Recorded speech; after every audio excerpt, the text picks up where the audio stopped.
Arnie doesn't like hip hop. I found that out this morning. We don't wait here. No, you can go there. Okay. It's fine. Is that supposed to be some sort of like commentary on the sort of startup life, staying alive? I knew you were going to ask that question. I actually posted on Facebook a couple of weeks ago, just got asked to provide walk-on music for a conference. I shit you not. And I think it's the most commented on post ever. Okay. From like 70 people. Maybe and everyone had a different suggestion. Well, maybe next time you could use the hashtag. That would be very nice.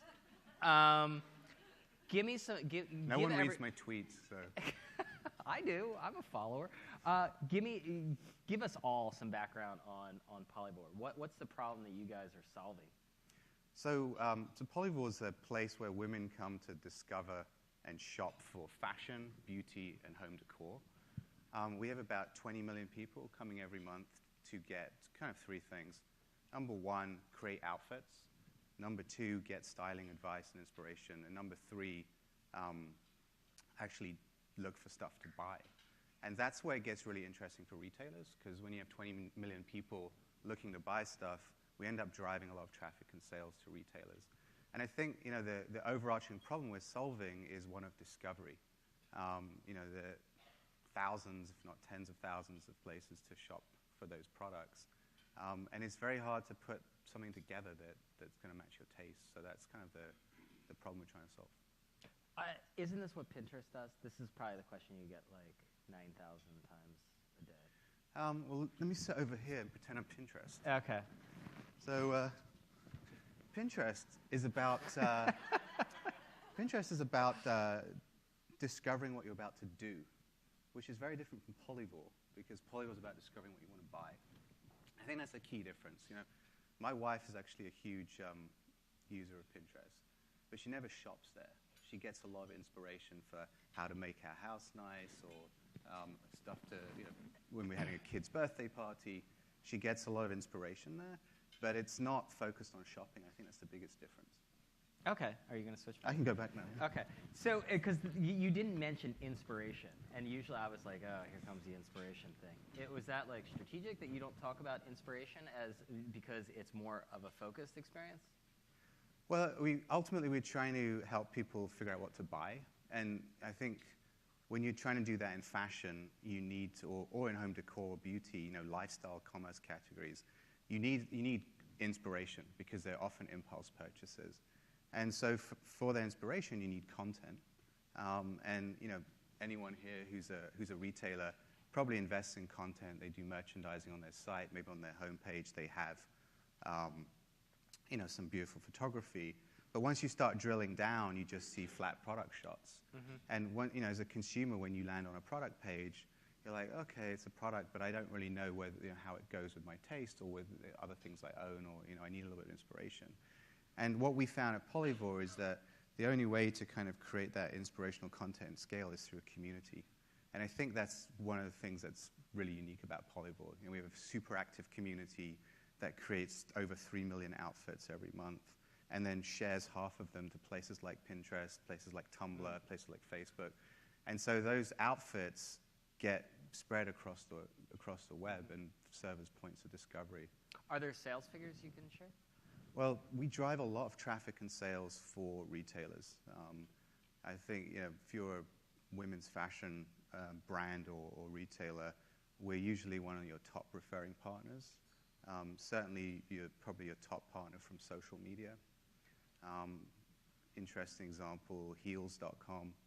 We actually drive 85% of all traffic and sales from social media for them. And on average, we drive around a 6-to-1 return on ad spend, which I think is pretty competitive for social media and even pretty competitive for all media. So it's a pretty effective platform. Mm-hmm. So what are some other examples of retailers using the platform in creative ways? So we have hundreds and hundreds of retailers on Polyvore. One that stands out is a retailer called Luisa Via Roma. Luisa Via Roma is based in Florence, Italy. They have one store, but they have a huge presence online. They have a global footprint. And they discovered Polyvore pretty early on because they saw traffic coming from Polyvore. and they were like, what's going on? And they explored the site, and they saw that there was a community there using their products. And so they just invested time in figuring out who in the community was most likely to be their advocates, and then engaging with them and saying, hey, I love your outfits, here's some new products that we have. And then through that process, they actually found a power user on Polyvore that was really passionate about Luisa Villaroma, and so they actually hired her to run their Polyvore account. Mm-hmm. I thought it was really fascinating, as a marketer, I think it's crucial that you understand a community before you engage with it. Mm-hmm. And I thought it was just a great strategy by them to find somebody in that community and actually hire them and say, hey, can you kind of can you manage this community? I mean, imagine doing that on Twitter, imagine doing that on Pinterest, imagine doing that on Tumblr. You can have really good results.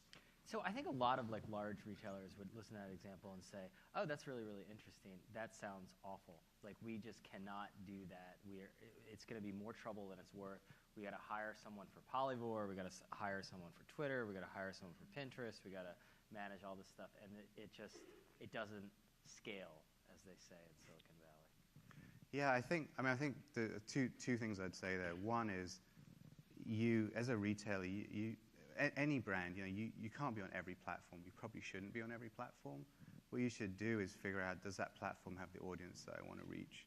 And we see this all the time. There's dozens of platforms now, but most people focus on 4 or 5. So I think that's the first thing. The second thing is another example of a bigger retailer doing really well in Polyvore is Designer Shoe Warehouse. So they don't have time to hire interns to manage Polyvore, but they actually have an in-house social team.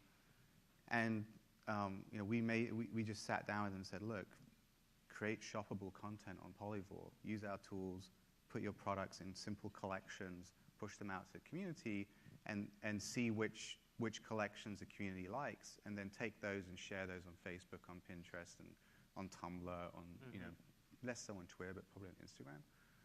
And they did that, and they've gone from 0 to middle of the pack now, which is pretty good. And they're super happy with the results. So that's something that you can do with your own social team. You don't need to go out and hire someone just to run Polyvore. Yeah. What would you say are the hallmarks that you see of a solid platform strategy for a retailer? I think it comes down to 3 things. Number 1, understand the community before you jump in. So every platform's different. For example, Twitter, it's about connecting with your interests. Pinterest is about discovering what you want to do. Polyvore is about discovering things you want to buy.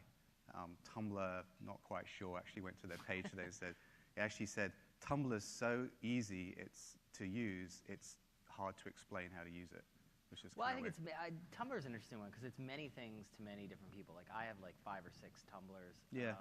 And it's just basically an easy CMS for me. Yeah. Whereas there's certain people who use it as almost like a social networking platform. They log into a dashboard and things like this, but it's almost too flexible. Yeah, yeah. It seems. I think it's definitely very popular with millennials, younger end of millennials. Very popular with fashion. We get a ton of traffic from Tumblr, just organic traffic. But I think that's the kind of the first thing is figure out what makes a platform unique. Second thing is find your brand advocates on that platform. They'll be there. If you're getting traffic from a platform, somebody is using that platform who cares about your brand, cares about your products. And so just spend time trying to figure out who those people are. Twitter, Pinterest, Polyvore, we all have brand analytics that are free to retailers, to brands, to anyone. Which, in our case, we show you which of your products have made their way onto Polyvore organically, which ones are most popular in sets, and we also can show you who your most influential users are. So, and I think you can do that on Pinterest. I think you can do that on Twitter pretty easily. So, that helps you zero in on these are the people in that community I should try and engage with, and then engaging with them can be very lightweight. Social team can do that. And I think once you've got that running, then it's about aligning the paid stuff with the organic stuff. So we have a program called Promoted Products, which allows you, believe it or not, to promote your products on Polyvore. Very simple, it's cost per click platform like Google Shopping. Pinterest has promoted pins, Twitter has promoted tweets, and the key there is just to don't have a divergent strategy when it comes to the paid stuff. And it's self-serve.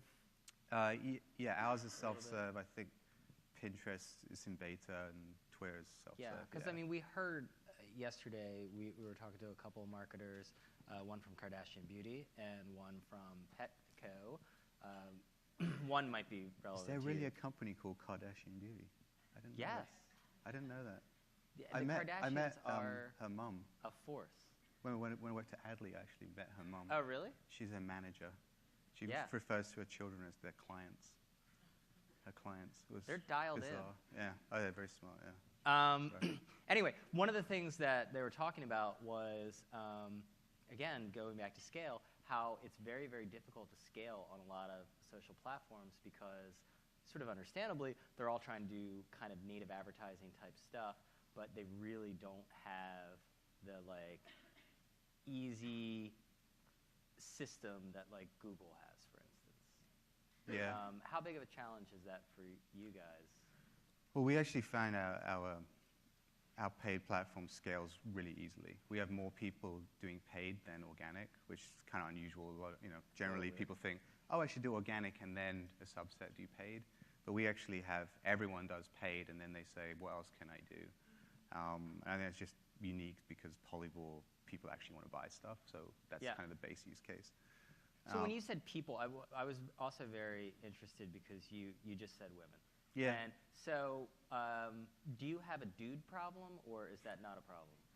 We don't have a dude problem. We have a demand for dude wear. We definitely have we have our community is mostly women that actually want us to do menswear. Right now, we've focused on women's wear and home decor and beauty because same consumer, different products. But so we absolutely want to do. What percentage are women? Probably 85%. Okay. We don't require you to sign in, so we just look at third-party data. But our top community is all women, but they want menswear, which is kind of interesting.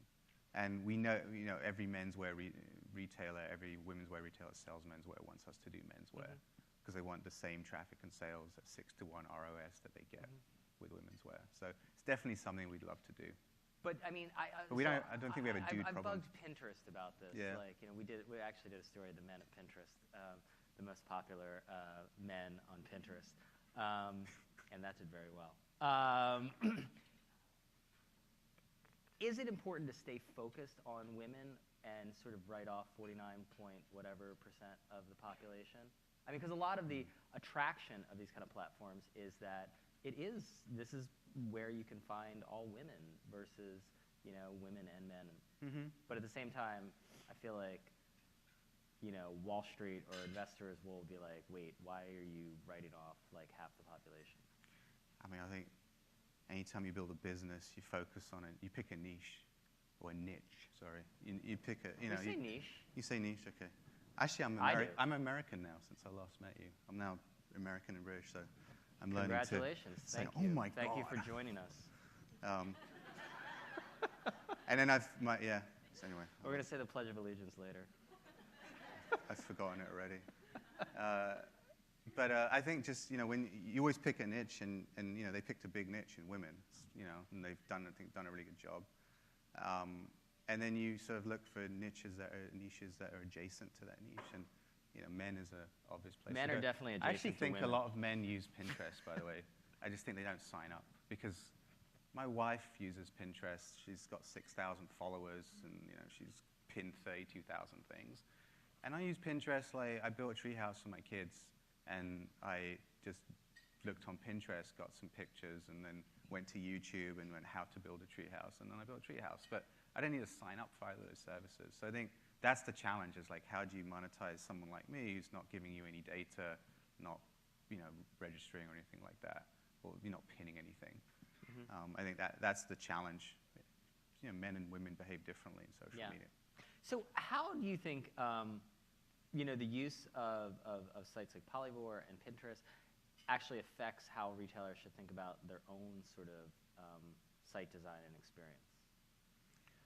You know, because I've noticed like the sort of Pinterestization of a lot of like retail sites. Yeah, you know, I think it's always very easy to look at a user experience and go, oh, that must be why it's so popular. But you know, Polyvore's not popular because of the user experience. It's because of the feedback loop. You know, you create an outfit, you get feedback from somebody else, makes you feel good. You create more, you get more feedback. You know, you feel good about yourself. I mean, like when you first started tweeting, you tweeted something. I probably went, oh, that's funny, Brian, and you went, oh. Somewhere deep down, you probably thought, oh, that was funny. And now, like, you have a huge following, and lots of people give you feedback. And I think like that's important. Like if you tweeted on your site, you know, if you tweeted on some random site, had no following, like you get bored very quickly. So I think that feedback loop piece is absolutely crucial. And I've seen a lot of retailers just completely miss that.